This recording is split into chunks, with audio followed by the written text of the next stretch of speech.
deuxième partie du cours.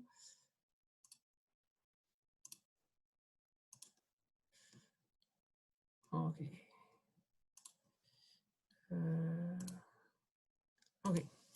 Donc, maintenant, aujourd'hui, le troisième cours de trigonométrie.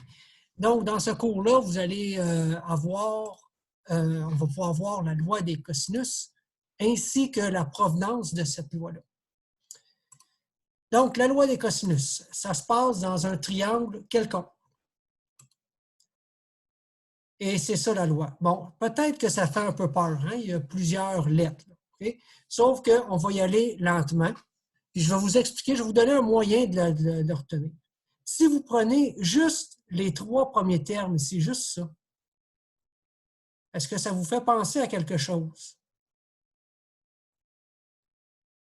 À Pythagore, hein? Pythagore, A à la 2 est égal à B à la 2 plus C à la 2. Sauf que ce n'est pas un triangle rectangle, c'est pour ça qu'il y a un ajustement ici, si on veut.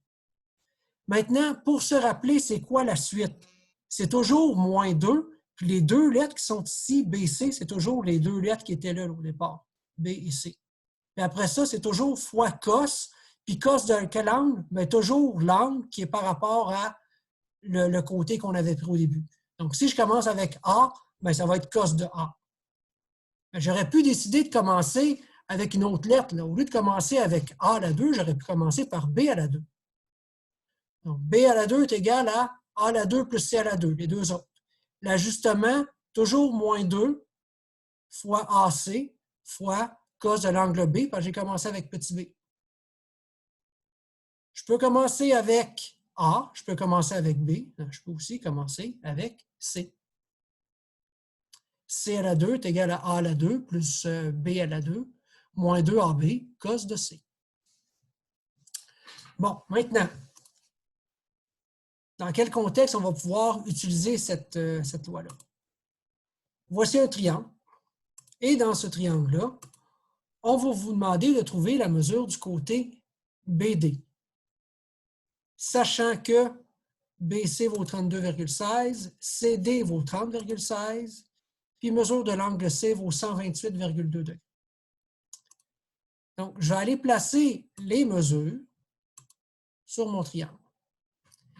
Et là, en regardant comme il faut, je dois être capable de déterminer quelle loi des cosinus je vais prendre. Est-ce que je vais commencer par celle qui me dit B à la 2 est égal à C à la 2 plus D à la 2 moins 2 cos de B? Ou je suis mieux de commencer par celle qui dit C à la 2 ou celle qui commence par D à la 2. Mais pour être capable de bien choisir, regardez quel est l'angle qu'on nous donne. Ici, on nous donne l'angle C. Bon, bien, il y en a juste une formule dans laquelle il va y avoir un angle C. Ça va finir par cos de l'angle C. La formule qui finit par cos de l'angle C, c'est celle qui commence par quoi? Par C à la 2. C'est pour ça que c'est ça que je vais prendre au départ, C à la 2. Parce que si j'avais pris B à la 2, j'aurais ici un cos de B, puis je ne l'ai pas l'angle B. Donc, ça n'aurait pas été pertinent. Donc, je prends celle qui a l'angle C dedans. Et là, vous regardez, petit d, je l'ai, petit b, je l'ai, et la mesure de l'angle C, je l'ai aussi. Donc, tout ce qui me reste à faire pour trouver la réponse, c'est de remplacer par les nombres que je connais. Donc, j'ai remplacé petit d par 32,16, petit b par 30,16, D et B, la même chose, je les ai remplacés, et l'angle C, j'ai remplacé par 128,2 degrés.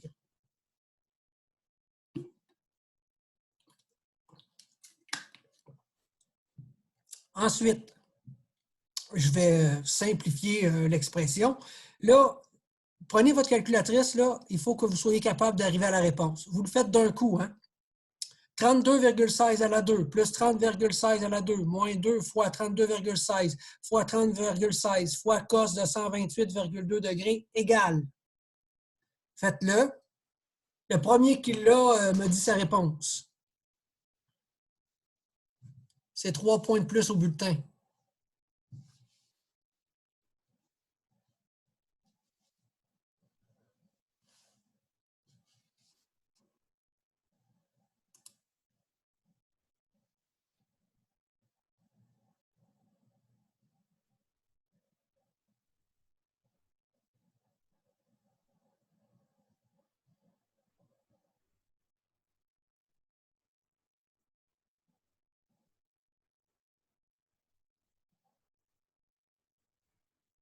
Simon, ça te donne quoi? Moi, ça m'a donné 3143,54 environ. Ça? Ouais. Oh yeah! Oh yeah! Point. Ouais, 3 points de plus au bulletin. Oui. Yes, merci, monsieur. OK. Donc, parfait. S'il y a des gens qui ne sont pas arrivés, levez votre main, là, on va regarder. Là, c'est juste du pitonnage de calculatrice. Il y a peut-être quelque chose que vous avez fait de pas correct. Pas de main levée? OK. Donc, maintenant, ce qu'on veut trouver, nous, c'était petit c, la mesure de BD. Donc, tout ce qu'il nous reste à faire, c'est racine carrée, mais il faut faire attention. Hein. Quand on prend la racine carrée, il y a deux valeurs qu'on peut trouver. Plus ou moins. Donc, c'est plus la racine ou moins la racine positive ou racine négative. Mais évidemment, dans le contexte, on va rejeter la valeur négative. Donc, la mesure de BD qu'on cherchait est de 56,1 cm. Donc, ça, c'était l'exemple 1. Maintenant, allons à l'exemple 2. Un beau triangle, DOM. Et dans ce triangle-là, on va vous demander de trouver la mesure de l'angle O, sachant que DO vaut 12, DM vaut 15, puis MO vaut 5. Donc, je vais aller replacer ces mesures-là sur mon triangle pour avoir une bonne idée de la situation. D'accord. Là, j'ai 3 valeurs de côté. Je n'ai pas d'angle. Là, comment je fais pour savoir quelle loi des cosinus je vais prendre? Est-ce que je prends celle qui commence par O ou celle qui commence par D ou celle qui commence par M? Est-ce quelqu'un qui a une idée?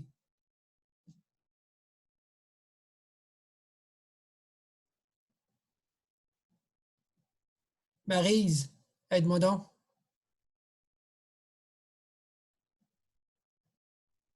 Ah, Je sais pas par laquelle il faudrait commencer. OK. Élodie, as-tu une idée? Ben, pas vraiment, là. Ah, j'ai entendu quelqu'un parler. Y a-t-il quelqu'un qui le sait? Ben, Ça se pourrait-tu? Vas-y. peut-être par le haut parce qu'il faut le trouver. Ça, c'est pas mal intelligent, Myriam. C'est exactement ça. Toi aussi, 3 points de plus. Alors, il faut commencer par le haut parce que justement, c'est l'angle haut qu'on cherche. Donc, ça va être intelligent que dans la formule qu'on va prendre, qu'il y ait cet angle-là. Donc, c'était ça la stratégie à utiliser. Bien vu. Donc, la réponse, ça va être O à la 2 est égal à D à la 2 plus M à la 2 moins 2dm cos de l'angle O. Et là, on va remplacer chacune des variables par les valeurs numériques qu'on connaît. Ça va donner ceci. 15 à la 2 est égal à 5 à la 2 plus 12 à la 2 moins 2 fois 5 fois 12 fois cos de l'angle O qu'on ne connaît pas. Là, l'étape suivante, on va juste un peu simplifier les nombres qui sont là. Donc, 15 à la 2, ça me donne 225. 5 à la 2, ça me donne 25. 12 à la 2, ça me donne 144.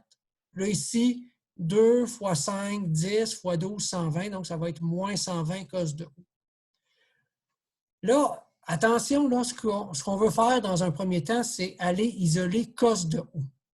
Mais ça, là, cette situation-là, là, c'est la même chose que si vous aviez ça. Là. 125 est égal à 25 plus 144 moins 120x. Comment est-ce qu'on ferait pour isoler x là-dedans? Bon, ça, c'est comme en secondaire 2, hein? Quand même assez facile. 25 plus 144, ça fait 169. L'étape suivante, moins 169 de chaque côté. Je peux-tu faire 169 puis le mettre avec le moins 120x, puis comme... Non. On ne fait pas ça. Non. Ça, on appelle ça faire des niaiseries. Vous ne faites pas de niaiseries. Moins 169 de chaque côté. Ça donne 56. Et là, on va diviser par moins 120 de chaque côté. Ça va me donner une fraction, moins 56 120e, mais ça se simplifie, ce qui me donne moins 7 15e. Donc, ce raisonnement-là qu'on vient de faire, on va l'appliquer exactement la même chose à ce qui est ici.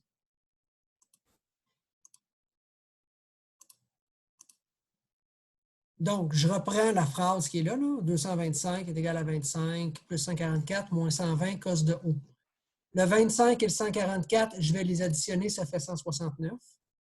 Je vais faire moins 169 de chaque côté. Je vais diviser par moins 120 de chaque côté. Et là, cos de O est égal à moins 7 quinzièmes. Là, pour trouver la mesure de l'angle O, qu'est-ce que je dois faire sur ma calculatrice? Quelqu'un pour m'aider? Cos moins 1. Cos moins 1, exactement. Cos moins 1 de quoi? De moins 7 quinzièmes. Exactement. Donc, vous allez faire ça. Cos moins 1 de moins 7 quinzièmes et donnez-moi votre réponse quand vous l'avez. Environ 117,82. Bon, 117,82. Oh, Malak avait la main levée aussi. C'est tout ça que tu as, Malak? Oui. Oui, OK. Voyons voir. Oh, 117,82. Ça fait beaucoup de points qui sont donnés aujourd'hui. Ça va très bien. Ça va très bien. Alors, donc, vous voyez, ce qui est le fun avec la fonction cos, c'est peu importe le rapport trigonométrique qu'on a, on est capable d'arriver à la mesure de l'angle. On n'a pas besoin de faire 180 moins si on a un angle aigu, comme c'est le cas avec sinus. Sandrine Huard, j'ai vu que tu avais la main levée. Oui, mais c'est parce que, mettons, quand je fais le devoir, pis tout, à chaque fois que je fais les calculs, ça me donne erreur. OK. Il faudrait que tu me montres à l'écran le genre de calculatrice que tu as. OK, ouais. Quelle marque, ça? Sharp. Sharp, OK. Je vais juste arrêter l'enregistrement. Non, je vais continuer. C'est une Sharp, OK. Qu'est-ce que tu fais comme... mettons, si tu fais cos moins 1 de moins 7 quinzièmes, ça met erreur?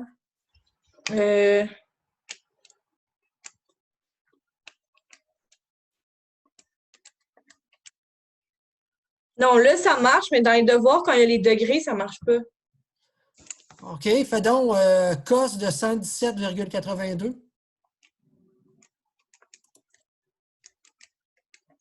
Ça donne erreur. OK. Ça, c'est bizarre. Donc là, genre, je sais tout quel calcul faire dans mes devoirs, mais je sais jamais la réponse. Oui, c'est pas mal fait. Es-tu capable de faire reset sur ta calculatrice? Ouais, je l'ai fait plein de fois. Ça fait rien. OK.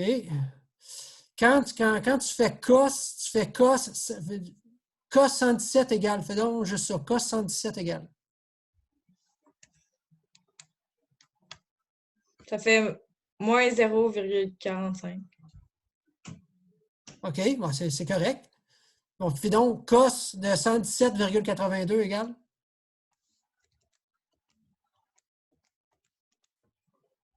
Moins 0,46. Ah, c'est bon. Donc là, ça marche. Ah, bon. Ouais, merci. OK. Pas Si pourquoi ça jamais, marche. si jamais tu refais ton devoir et tu vois que ça bug encore, appelle-moi puis on trouvera un moyen. C'est bon? OK. Ouais. OK. Encore une cliente satisfaite. Alors, mesure de l'angle haut, 117,82. Bon, on avait fini cet exemple-là. Parfait. Donc, l'exemple 3.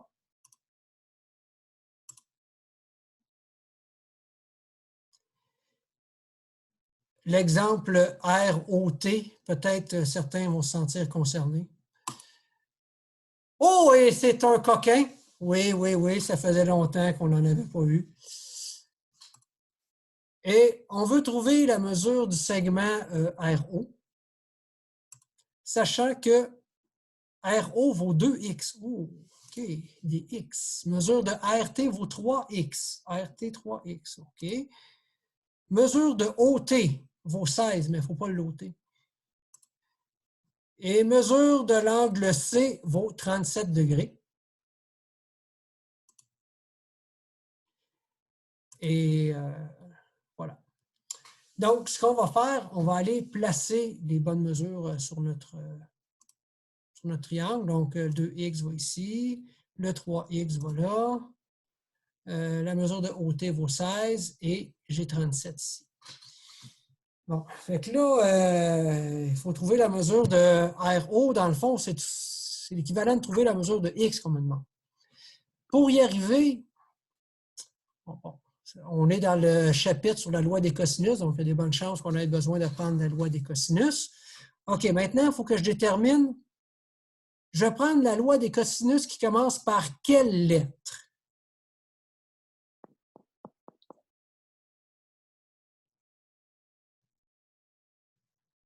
R. Élodie, tu me dis R. Oui, c'est une bonne réponse. Pourquoi? Ben, parce qu'on a l'angle. Parce qu'on a... Oui, c'est ça. C'est la lettre R parce qu'on a l'angle R qui est ici. Wow. Qui a parlé? Je ne l'ai pas vu. Il y a quelqu'un qui essaie de se reconnecter, on dirait. OK, bon, regarde, on continue. Donc, la réponse. Donc, on commence par écrire la formule de la loi des cosinus en prenant la loi qui commence par R à la 2. Et là, je vais remplacer chacune des variables par ce qu'il faut. Donc, je remplace R par 16, je remplace O par 3X, T par 2X, O par 3X et T par 2X. Et l'angle T par 37 degrés.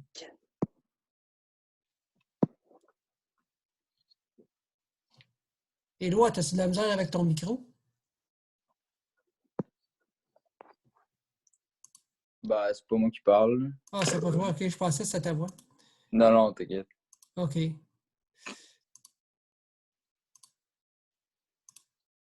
Non, je ne vois pas c'est qui. Bon.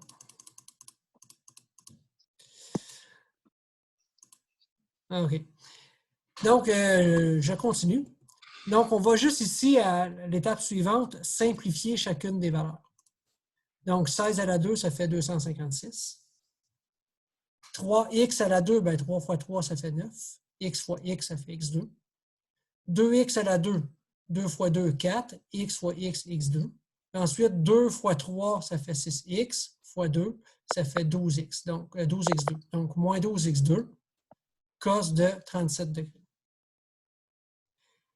Donc, là, ici, cette expression-là, là, moins 12x2 fois cos de 37 degrés, ça peut se simplifier. Déjà, cos de 37 degrés, on va aller le calculer. Ça donne un nombre, ça.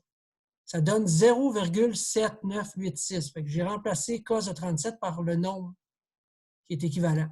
J'en ai profité pour additionner 9x2 plus 4x2 qui donne 13x2. Maintenant, je ne peux pas faire 13x2 moins 12x2 là, parce que le 12x2, il y a une multiplication avant. Il faut que je le multiplie par ça. Donc, ces deux-là ensemble, ça va me donner 9,5836x2. Et là, je peux faire ma soustraction. 13x2 moins 9,4x2, ce qui va me donner 3,4162x2. Pour pouvoir trouver la mesure de x2, bien, je vais diviser par 3 de chaque côté, qui donne 74,93. Et pour pouvoir trouver la valeur de x, je dois prendre la racine. Donc, racine positive, racine négative. Et dans le contexte, évidemment, on va garder que la valeur positive. Donc, x vaut 8,66. Maintenant, ce qu'on va faire, on va aller trouver la valeur de RO qui vaut 2x. Donc, RO vaut 2x. Donc, je remplace x par 8,66, ce qui va me donner une valeur de 17,32 cm.